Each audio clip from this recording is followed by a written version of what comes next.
بسم اللہ الرحمن الرحیم۔ حضرت علی رضی اللہ تعالیٰ عنہ نے سختی سے کیوں فرمایا کہ رات کو چہرہ لازمی دھو کر سونا چاہیے؟ اس بارے میں مزید معلومات جاننے کے لیے ویڈیو کو مکمل ضرور دیکھیے گا۔ حضرت علی رضی اللہ تعالیٰ عنہ راستے سے گزر رہے تھے۔ آپ رضی اللہ تعالیٰ عنہ نے دیکھا ایک شخص راستے میں سونے کی تیاری کر رہا تھا اور اس کے چہرے پر چکنائی اور میل لگی ہوئی تھی۔ حضرت علی رضی اللہ تعالیٰ عنہ اس شخص کے قریب آئے اور فرمانے لگے، اے بندہ خدا، یاد رکھنا سونے سے پہلے اپنے چہرے اور ہاتھوں کو صحیح طرح سے دھو لینا، کیونکہ جو انسان رات کو چہرہ دھو کے نہیں سوتا تو شیطانی جن اس انسان کے چہرے کو چاٹتے رہتے ہیں اور یوں اس انسان کو ڈراؤنے خواب اور اس کے دماغ میں وہم اور محض خیالات پیدا ہوتے ہیں۔ یاد رکھنا رات کو چہرہ دھو کے سونا مومن کی نشانی ہے، کیونکہ اس سے برکت کے فرشتے انسان کے آس پاس گھومتے رہتے ہیں، اس انسان کی حفاظت کرتے رہتے ہیں اور یوں انسان ذہنی دباؤ اور شیطانی امراض سے اللہ کی پناہ میں رہتا ہے۔ حضرت عبداللہ بن عباس رضی اللہ تعالیٰ عنہ نبی پاک صلی اللہ علیہ وآلہ وسلم سے نقل فرماتے ہیں کہ آپ صلی اللہ علیہ وآلہ وسلم نے فرمایا، جو چکنائی وغیرہ سے آلودہ ہاتھ سو جائے اور دھوئے نہیں اور اسے کوئی تکلیف پہنچ جائے، مثلاً کوئی جانور انگلی وغیرہ کاٹ لے، تو خود ہی کو ملامت کرے کہ اس کی حرکت سے ہی ایسا ہوا۔ حضرت براء بن عازب رضی اللہ تعالیٰ عنہ سے مروی ہے کہ آپ صلی اللہ علیہ وآلہ وسلم نے فرمایا، جب تم بستر پر جاؤ تو نماز کی طرح وضو کرو اور پھر دائیں کروٹ لیٹو۔ حضرت انس رضی اللہ تعالیٰ عنہ سے مروی ہے کہ آپ صلی اللہ علیہ وآلہ وسلم رات میں جب بستر پر تشریف لاتے تو آپ صلی اللہ علیہ وآلہ وسلم مسواک فرماتے اور آپ صلی اللہ علیہ وآلہ وسلم کنگھی کرتے۔ حضرت انس رضی اللہ تعالیٰ عنہ سے مروی ہے کہ آپ صلی اللہ علیہ وآلہ وسلم نے فرمایا، جو شخص طہارت یعنی وضو کی حالت میں رات گزارے پھر اسی رات انتقال کر جائے تو وہ شہید ہوگا، یعنی ثواب جو ہے وہ شہادت کا ہی پائے گا۔ ناظرین، سونے سے قبل وضو کرنا مسنون ہے۔ باوضو سونے پر فرشتہ کی دعا۔ حضرت عمر بن عینیہ رضی اللہ تعالیٰ عنہ فرماتے ہیں کہ آپ صلی اللہ علیہ وآلہ وسلم نے فرمایا، جو شخص طہارت کی حالت میں رات گزارتا ہے تو اس کے ساتھ بستر میں ایک فرشتہ ہو جاتا ہے۔ جب یہ شخص کروٹ لیتا ہے تو فرشتہ کہتا ہے، اے اللہ، اپنے اس بندہ کی مغفرت فرما کر، رات اس نے باوضو گزاری ہے۔ حضرت عبداللہ بن عمر رضی اللہ تعالیٰ عنہ سے مروی ہے کہ حضور صلی اللہ علیہ وآلہ وسلم نے فرمایا، جس نے پاکی کی حالت میں رات بسر کی، اس کے بستر میں ایک فرشتہ بھی رات گزارتا ہے۔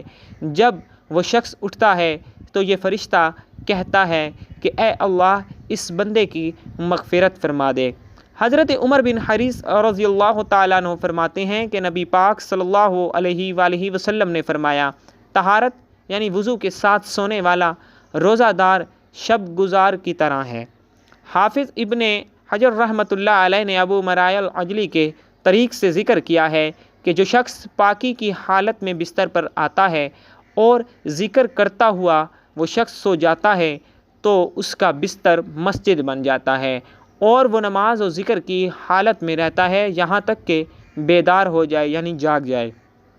حضرت مجاہد رحمۃ اللہ علیہ فرماتے ہیں کہ مجھ سے حضرت عبداللہ بن عباس رضی اللہ تعالیٰ عنہ نے فرمایا، بلا وضو مت سو، روحوں کا اٹھنا اسی حالت میں ہوگا جس حالت میں اسے قبض کیا جائے گا۔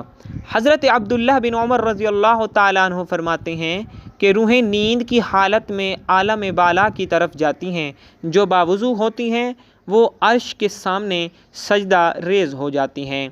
حافظ رحمۃ اللہ علیہ نے لکھا ہے کہ باوضو سونے سے انسانوں سے شیاطین کھیلتے نہیں، یعنی کہ ان انسانوں کو پریشان نہیں کرتے اور اس سے ان انسانوں کو خواب سچے ہوتے ہیں۔ ایک اور واقعہ ملاحظہ فرمائیے، حضرت علی رضی اللہ تعالیٰ عنہ کے پاس ایک شخص آتا ہے اور عرض کرتا ہے، اے علی رضی اللہ تعالیٰ عنہ، مجھے رات کو نیند ٹھیک سے نہیں آتی ہے، رات کو سو نہیں پاتا ہوں اور جب صبح اٹھتا ہوں تو پورے جسم میں درد سا رہتا ہے اور وہ درد بڑھتا رہتا ہے۔ جب وہ اپنا درد حضرت علی رضی اللہ تعالیٰ عنہ کو بیان کر چکا تو انہوں نے اس شخص سے فرمایا کہ اے شخص، اگر تم رات کو پانی پیتے ہو تو پانی پینا بند کر دو، کیونکہ ایسا کرنا صحت کے لیے انتہائی نامناسب ہے، کیونکہ رات کو پانی پینے سے جسم میں ایسا درد شروع ہو جاتا ہے، اگر اللہ پاک اسے شفا دینا چاہے تو دے سکتا ہے، ورنہ اس کا علاج ناممکن ہے۔ ناظرین، پانی جسم کے لیے ایک بہت ہی اہم چیز ہے۔ جب ہم مناسب مقدار میں پانی نہیں پیتے تو ہمارے جسم سے پانی خشک ہو جاتا ہے، اور اکثر رات کے وقت ہمیں پانی کی پیاس بہت زیادہ لگتی ہے۔ ہمیں رات کے وقت پانی کی ضرورت زیادہ محسوس ہوتی ہے، اور اکثر لوگ رات کو نیند سے اٹھ کر پانی پیتے ہیں۔ اس کا نقصان کیا ہوتا ہے؟ رات کو اٹھ کر پانی پینے سے اب میڈیکل بھی اس بات کی تصدیق کرتی ہے کہ رات کے وقت پانی پینے سے گریز کرنا چاہیے۔ اس کی 3 بڑی وجوہات ہیں۔ ایک تو یہ ہے کہ بستر پر جانے سے قبل پانی کا استعمال نیند کو متاثر کرتا ہے، اور اس عادت کے نتیجے میں رات کو پیشاب کے لیے بار بار اٹھنا پڑتا ہے۔ انسان گرم بستر سے ایک دم واش روم جاتا ہے تو جسم ٹھنڈا پڑ جاتا ہے، اس صورت میں بھی اٹھنا صحت کے لیے انتہائی نقصان دہ ہے۔ اور دوسری بڑی وجہ یہ ہے کہ اس کا تعلق گردوں کے ساتھ ہے۔ آپ سب جانتے ہی ہوں گے کہ رات کو گردے اپنے کام میں بہت آہستہ ہو جاتے ہیں۔ یہی وجہ ہے کہ کچھ افراد کے صبح اٹھنے پر چہرے اور ہاتھ پاؤں سوجن کا شکار ہوتے ہیں۔ رات کو سونے سے قبل پانی پینا ایسے افراد کے لیے یہ مسئلہ بڑھا سکتا ہے۔ اور تیسری بڑی وجہ، اگر آپ سونے سے قبل پانی پیتے ہیں تو یہ آپ کی نیند میں مداخلت کا سبب بنتا ہے۔ وزن کم کرنے کے لیے پانی کی طرح نیند بھی ایک اہم چیز ہے، اور میڈیکل سائنس یہ کہتی ہے کہ 6 سے 8 گھنٹے نیند ہماری زندگی میں واقعی ایک تبدیلی لا سکتی ہے۔ سائنس کے مطابق وہ لوگ جو کم سوتے ہیں اور وہ لوگ جو زیادہ نیند لیتے ہیں، ان کے وزن بڑھنے کے خطرات بہت بڑھ جاتے ہیں۔ اللہ پاک ہم سب کو صحت والی لمبی زندگی عطا فرمائے اور ہمارے لیے زندگی میں آسانیاں پیدا کرے، آمین۔ ناظرین، کمنٹ باکس میں اللہ کے 99 ناموں میں سے ایک نام کو ضرور ٹائپ کیجیے گا۔ والسلام۔